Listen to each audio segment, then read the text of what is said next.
Hi, my name is Dylan Patterson. I'm a junior here at Ball State, and my major is communication studies with concentration in public communications, as well as a minor in strategic communications. That's what I'm taking this course for. Um, some of the things I like to do for fun in Muncie, I'm in a fraternity here on campus, so whenever I have free time, I like to go over and hang out with my friends over there, as well as I hang out with my girlfriend. I like going to the caffeinery whenever I get a chance. I don't have a car here, unfortunately, so getting downtown can be a little tricky. Got to find a ride over there. But I love the caffeinery. I love coffee, so whenever I get a chance, I like to go there, as well as the vintage shop downtown, the Goodwill around here. Just going out downtown, trying to get out of campus whenever I get a chance. Some of my thoughts on the documentary of Helvetica. So I've actually taken this course before, retaking it, and some of the principles of design and font kind of tricky for me personally. Figuring out what to use, things like that, and it seems like it's very, very divided in the community of typography. In this documentary, a lot of people love Helvetica, the simplicity of it, etc. A lot of people don't like the feel of it and the vibe of it.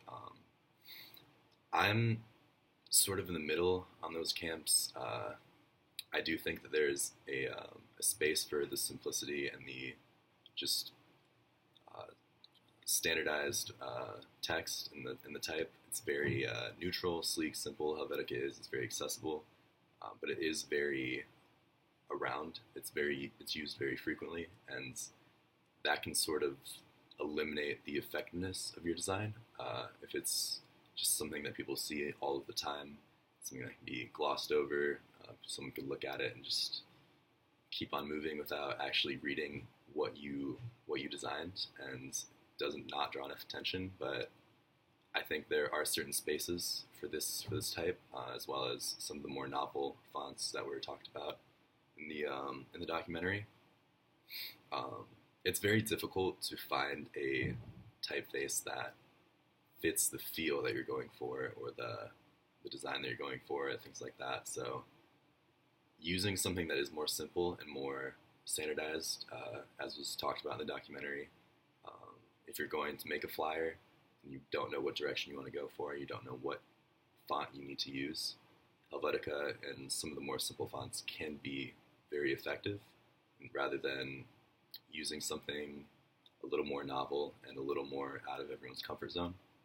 So just starting out or being unsure of kind of the direction you need to go with your design, something like Helvetica can be very helpful. But also, if you're just trying to convey a message, it can be difficult to convey that with something that's seen as so governmental and so overused and used in the city and the corporate level, things like that.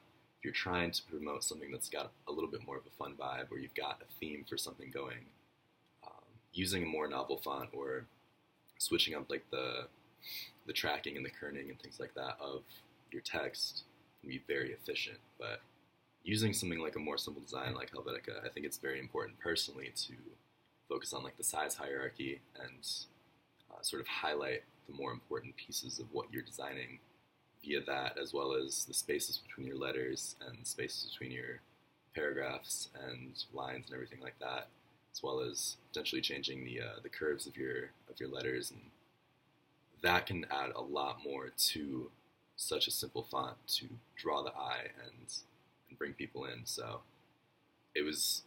it gave both perspectives within the documentary, and it didn't really leave you with much of an answer. But I think personally, going forward with my generation personally, we're sort of going back to that simple and less funky kind of designs. We appreciate the sleek, minimalistic approaches, and in my presentational communications class that I took last semester, that was a big portion of design, is keeping your things simple and clean and elegant and not overwhelming your viewer.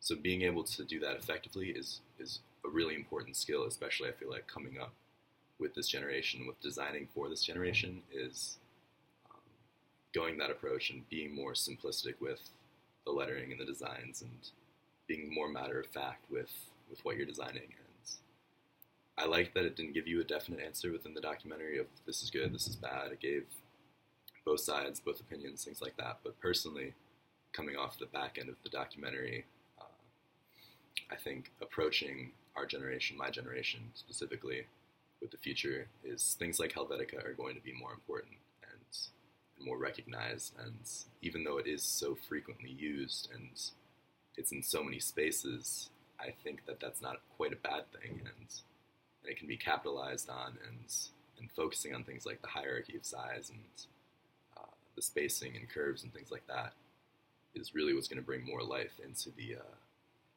design scene. So that's it. Thank you.